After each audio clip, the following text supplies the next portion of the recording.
Brought to you by the reinvented 2012 Camry. It's ready. Are you? Welcome to Stuff You Should Know from HowStuffWorks.com.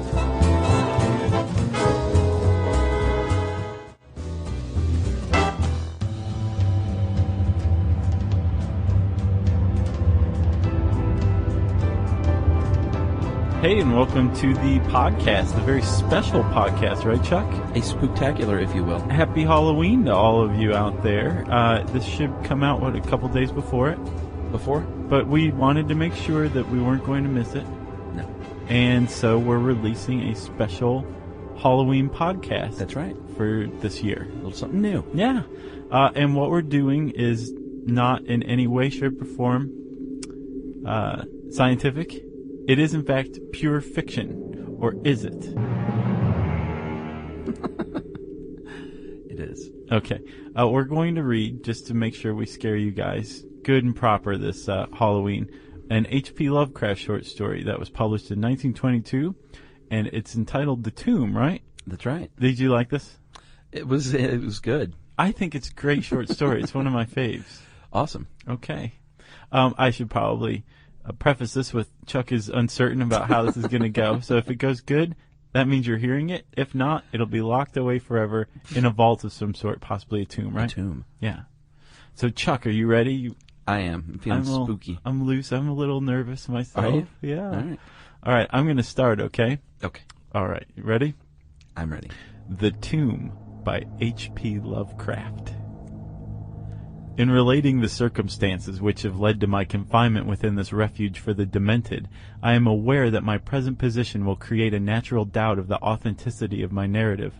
It is an unfortunate fact that the bulk of humanity is too limited in its mental vision to weigh with patience and intelligence those isolated phenomena, seen and felt only by a psychologically sensitive few, which lie outside its common experience. Men of broader intellect know that there is no sharp distinction betwixt the real and the unreal, that all things reappear as they do only by virtue of the delicate individual physical and mental media through which we are made conscious of them. But the prosaic materialism of the majority condemns as madness the flashes of supersight which penetrate the common veil of obvious empiricism.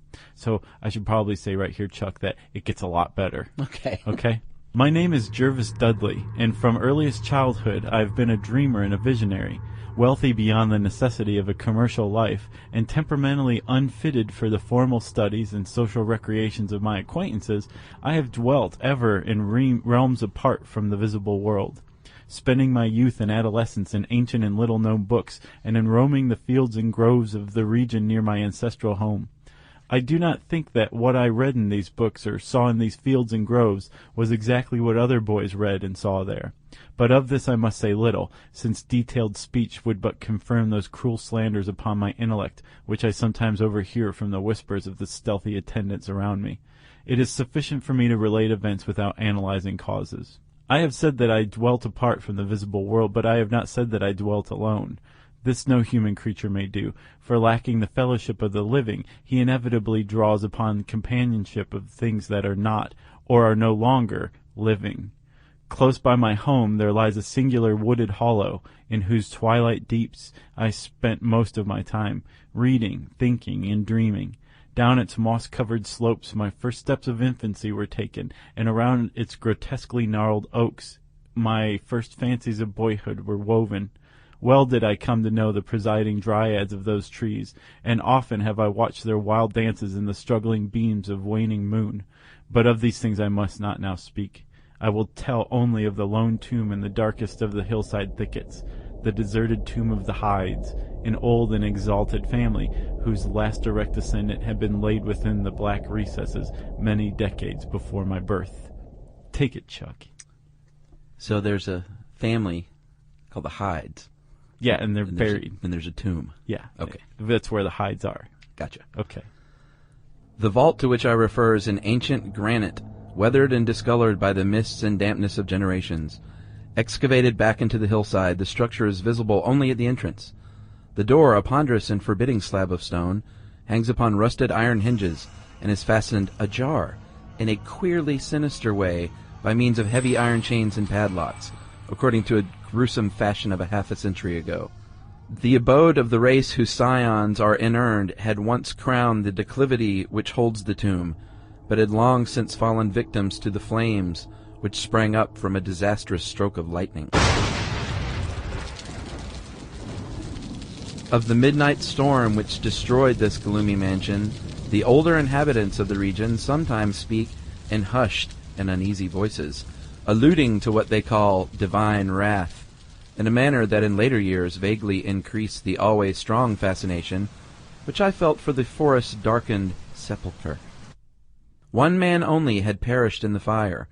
When the last of the hides was buried in this place of shade and stillness, the sad urnful of ashes had come from a distant land, to which the family had repaired when the mansion burned down. No one remains to lay flowers before the granite portal, and few care to brave the depressing shadows which seem to linger strangely about the water-worn stones. I shall never forget the afternoon when I first stumbled upon the half-hidden house of the dead. It was in midsummer, when the alchemy of nature transmutes the sylvan landscape to one vivid and almost homogeneous mass of green, when the senses are well nigh intoxicated with the surging seas of moist verdure and the subtly indefinable odors of the soil and the vegetation. In such surroundings the mind loses its perspective. Time and space become trivial and unreal, and echoes of a forgotten prehistoric past beat insistently upon the enthralled consciousness. All day I had been wandering through the mystic groves of the hollow, thinking thoughts I need not discuss, and conversing with things I need not name. In years, a child of 10, I had seen and heard many wonders unknown to the throng, and was oddly aged in certain respects, when, upon forcing my way between two savage clumps of briars, I suddenly encountered the entrance of the vault. I had no knowledge of what I had discovered. The dark blocks of granite, the door so curiously ajar, and the funeral carvings above the arch, aroused in me no associations of mournful or terrible character. Of graves and tombs I knew and imagined much, but had on account of my peculiar temperament been kept from all personal contact with churchyards and cemeteries. The strange stone house on the woodland slope was to me only a source of interest and speculation, and its cold, damp interior, into which I vainly peered through the aperture so tantalizingly left, contained for me no hint of death or decay. But in that instant of curiosity was born the madly unreasoning desire which has brought me to this hell of confinement. Spurred on by a voice which must have come from the hideous soul of the forest, I resolved to enter the beckoning gloom in spite of the ponderous chains which barred my passage. In the waning light of day I alternately rattled the rusty impediments with a view to throwing wide the stone door, and essayed to squeeze my slight form through the space already provided. But neither plan met with success. At first curious, I was not frantic, and when in the thickening twilight I returned to my home, I had sworn to the 100 gods of the grove that at any cost I would some day force an entrance to the black, chilly depths that seemed calling out to me. The physician with the iron-gray beard who comes each day to my room once told a visitor that this decision marked the beginnings of a pitiful monomania. But I will leave final judgment to my readers when they shall have learnt all. So basically where we're at, right, Chuck, is that we have a little weirdo kid who discovered a family tomb that's been abandoned. Yes. In a grove. Yes. Tried to get in. Uh-huh. And he realized that he can't because he's too puny. Yet he's drawn to it. So much like his Excalibur, getting into this tomb is like something he's sworn to do eventually, right? Sounds like it. But we find that he is in an asylum. Well, little Jervis Dudley. Little Jervis Dudley. I'm going to take over now, okay? Okay. The months following my discovery were spent in futile attempts to force the complicated padlock of the slightly open vault, and in carefully guarded inquiries regarding the nature and history of the structure. With the traditionally receptive ears of the small boy, I learned much, though an habitual secretiveness caused me to tell no one of my information or my resolve. It is perhaps worth mentioning that I was not at all surprised or terrified on learning the nature of the vault. My rather original ideas regarding life and death had caused me to associate the cold clay with the breathing body in a vague fashion, and I felt that the sinister family of the burned-down mansion was in some way represented within the stone space I sought to explore. Mumbled tales of the weird rites and godless revels of bygone years in the ancient hall gave to me a new and potent interest in the tomb, before whose doors I would sit for long hours at a time each day. Once I thrust a candle within the nearly closed entrance, but could see nothing save a flight of damp stone steps leading downward. The odor of the place repelled yet bewitched me. I felt I had known it before, in a past remote beyond all recollection, beyond even my tenancy of the body I now possess. The year after I first beheld the tomb, I stumbled upon a worm-eaten translation of Plutarch's Lives in the book-filled attic of my home. Reading the life of Theseus, I was much impressed by that passage telling of the great stone beneath which the boyish hero was to find his tokens of destiny whenever he should become old enough to lift its enormous weight. This legend had the effect of dispelling my keenest impatience to enter the vault, for it made me feel that the time was not yet ripe. Later I told myself I should grow to a strength and ingenuity which might enable me to unfasten the heavily chained door with ease, but until then I would do better by conforming to what seemed the will of fate. Accordingly, my watches by the dank portal became less persistent, and much of my time was spent in other, though equally strange pursuits. I would sometimes rise very quietly in the night, stealing out to walk in those churchyards and places of burial from which I had been kept by my parents. What I did there I may not say, for I am not now sure of the reality of certain things, but I know that on the day after such a nocturnal ramble I would often astonish those about me with my knowledge of topics almost forgotten for many generations. It was after a night like this that I shocked the community with a queer conceit about the burial of the rich and celebrated Squire Brewster, a maker of local history who was interred in 1711, and whose slate headstone, bearing a graven skull and crossbones, was slowly crumbling to powder. In a moment of childish imagination I vowed not only that the undertaker, Goodman Simpson, had stolen the silver-buckled shoes, silken hose, and satin small-clothes of the deceased before burial, but that the squire himself, not fully inanimate, had turned twice in his mound-covered coffin on the day of interment. So what's going on here? So basically the kid is resolved, like Theseus, that his destiny still awaits him. He's not ready for it yet. So instead he's kind of going around, hanging around churchyards, burial places, and he's coming back the next day with weird knowledge, Chuck. Like knowledge no living human should have. Knowledge that Jervis Dudley surely should not have. Right, Chuck. You taking over again? I'd like to. Okay. But the idea of entering the tomb never left my thoughts, Josh. Being indeed simulated by the unexpected genealogical discovery that my own maternal ancestry possessed at least a slight link with the supposedly extinct family of the Hydes. Last of my paternal race, I was likewise the last of this older and more mysterious line. I began to feel that the tomb was mine, and to look forward with hot eagerness to the time when I might pass within the stone door and down those slimy stone steps into the dark. I now formed the habit of listening very intently at the slightly open portal, choosing my favorite hours of midnight stillness for the odd vigil. By the time I came of age, I had made a small clearing in the thicket before the mold-stained facade of the hillside, allowing the surrounding vegetation to encircle and overhang the space like the walls and roof of sylvan bower. This bower was my temple, Josh, the fastened door my shrine, and here I would lie outstretched on the mossy ground, thinking strange thoughts and dreaming of strange dreams. The night of the first revelation was a sultry one. I must have fallen asleep from fatigue, for it was with a distinct sense of awakening that I heard the voices. Of those tones and accents I hesitate to speak. Of their quality I will not speak. But I may say that they presented certain uncanny differences in vocabulary, pronunciation of mode and utterance. Every shade of the New England dialect, from the uncouth syllables of the Puritan colonists to the precise rhetoric of 50 years ago, seemed represented in that shadowy colloquy, though it was only later that I noticed the fact. At the time, indeed, my attention was distracted from this matter by another phenomenon, a phenomenon so fleeting that I could not take oath upon its reality. I barely fancied that, as I awoke, a light had been hurriedly extinguished within the sunken sepulchre. I do not think I was either astounded or panic-stricken, but I know that I was greatly and permanently changed that night. Upon returning home, I went with much directness to a rotting chest in the attic, wherein I found the key which next day unlocked with ease the barrier I had so long stormed in vain.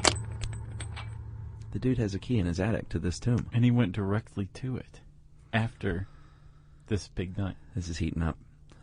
It was in the soft glow of the late afternoon that I first entered the vault on the abandoned slope. A spell was upon me, and my heart leaped with an exultation I can but ill describe. As I closed the door behind me and descended the dripping steps by the light of my lone candle, I seemed to know the way, and though the candle sputtered with the stifling reek of the place, I felt singularly at home in the musty, charnel house air. Looking about me, I beheld many marble slabs bearing coffins, or the remains of coffins. Some of these were sealed and intact, but others had nearly vanished, leaving the silver handles and plates isolated amidst certain curious heaps of whitish dust. Upon one plate I read the name, Sir Geoffrey Hyde, who had come from Sussex in 1640 and died here a few years later. In a conspicuous alcove was one fairly well-preserved and untenanted casket, adorned with a single name which brought to me both a smile and a shudder. An odd impulse caused me to climb upon the broad slab, extinguish my candle, and lie down within the vacant box.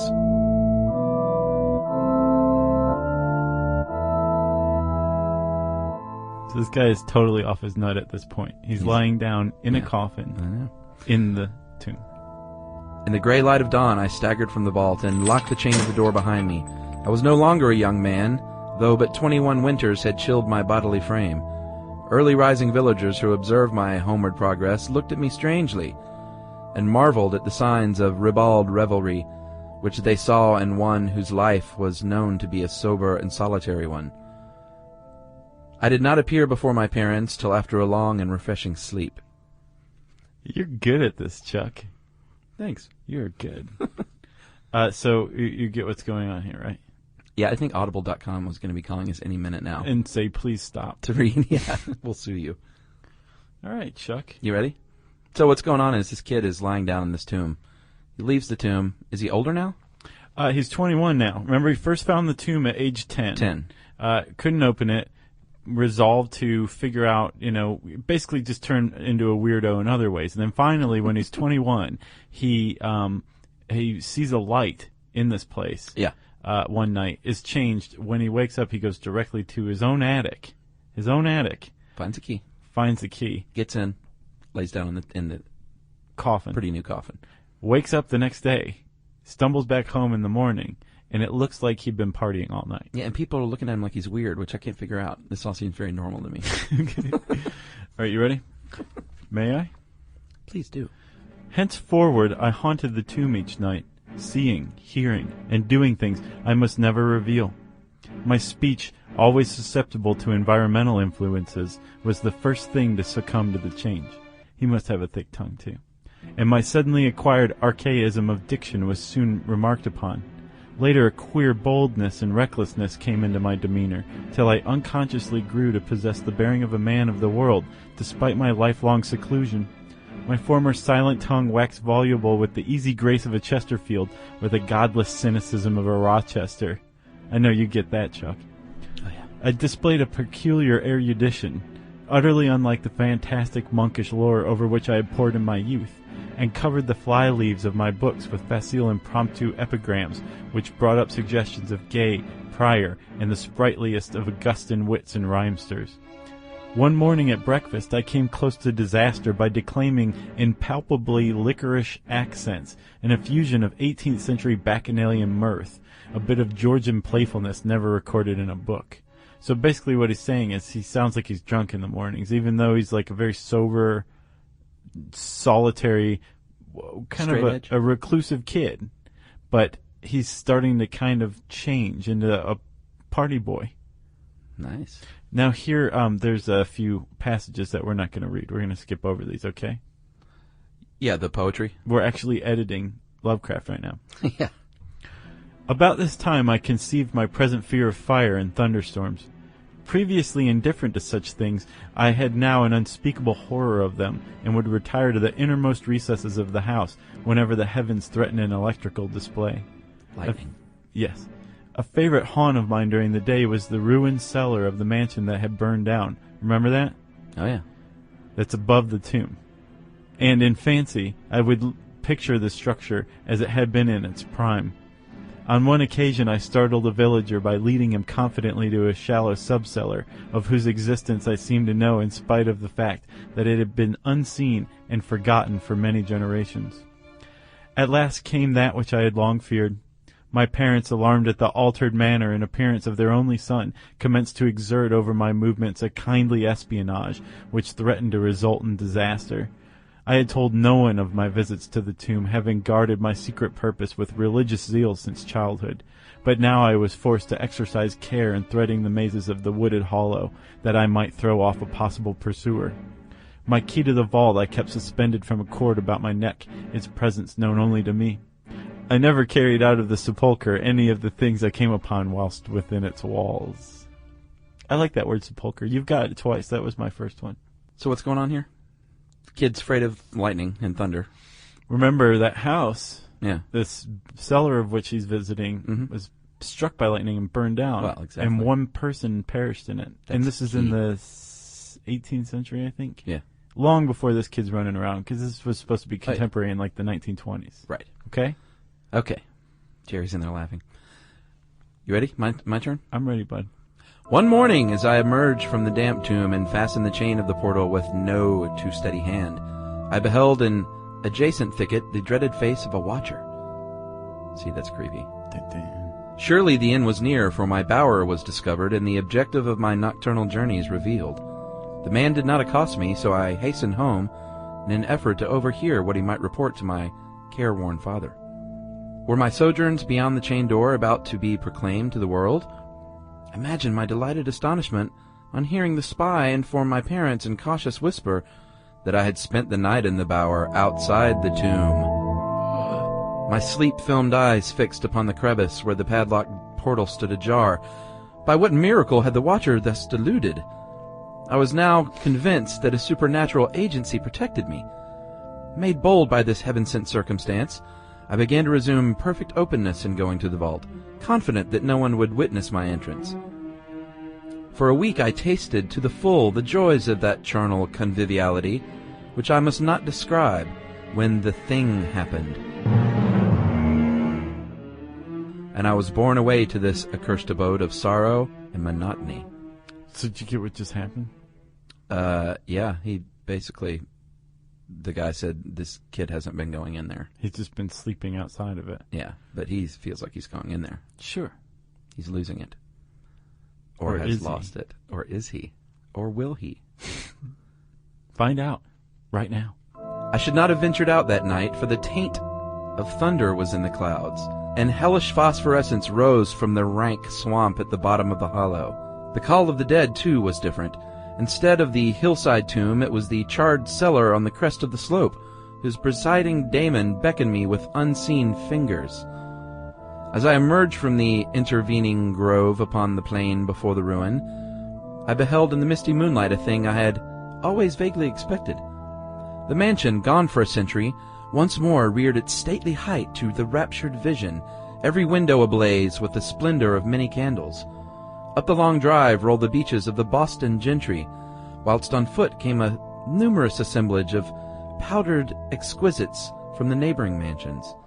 With this throng I mingled, though I knew I belonged with the hosts rather than the guests. Inside the hall were music, laughter, and wine on every hand.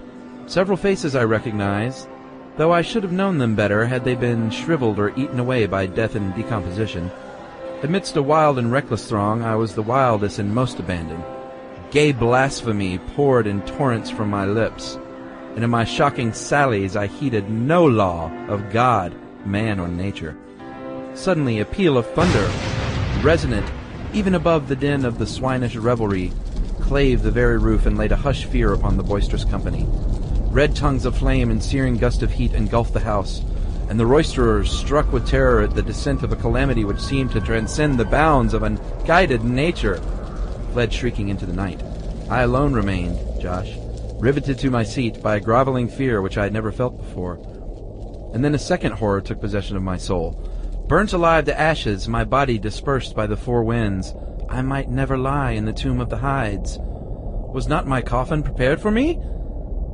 Had I not a right to rest till eternity amongst the descendants of Sir Geoffrey Hyde? Aye! I would claim my heritage of death, even though my soul go seeking through the ages for another corporeal tenement to represent it on that vacant slab in the alcove of the vault. Jervis Hyde should never share the sad fate of Palerinus. Nice. He's Scottish all of a sudden. Yeah. Or whatever that was. You ready? Well, what's going on here is he clearly saw the mansion.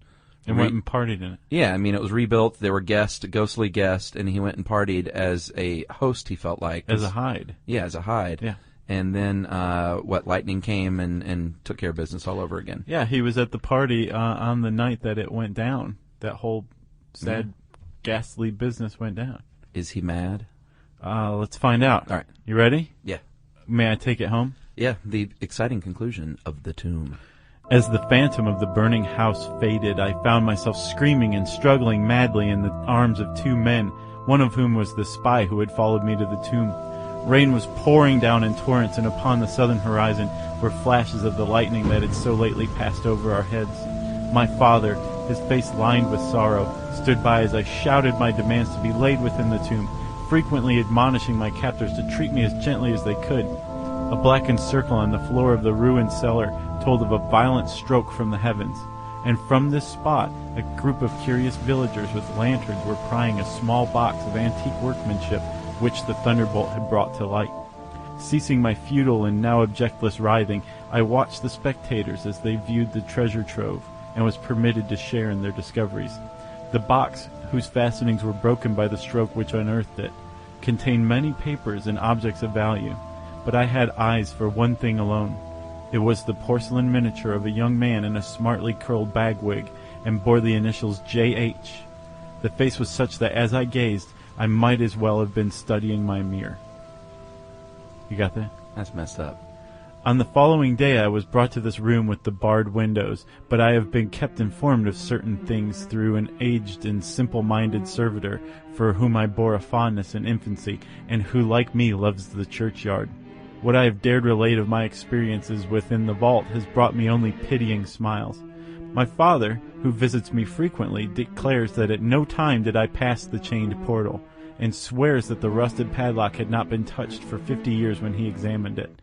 He even says that all the village knew of my journeys to the tomb, and that I was often watched as I slept in the bower outside the grim facade, my half-open eyes fixed on the crevice that leads to the interior.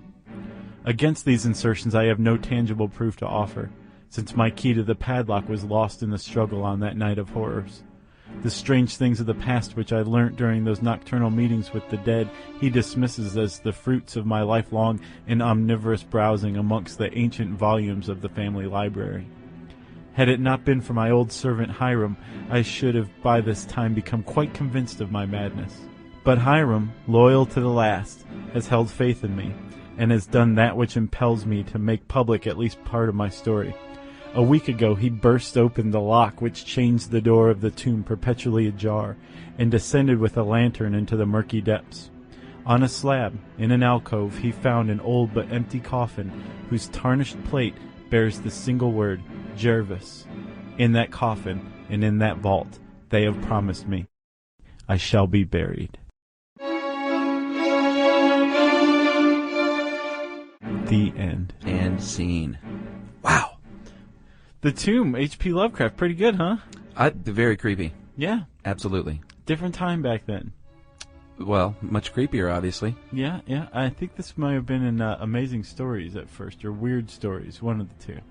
In the TV show Amazing Stories? No, the old pulp comic book. Oh, okay. Yeah. So, hopefully that creeped everybody out, right, Chuck? I'm creeped out. I'm creeped out, too. What are you going to be for Halloween?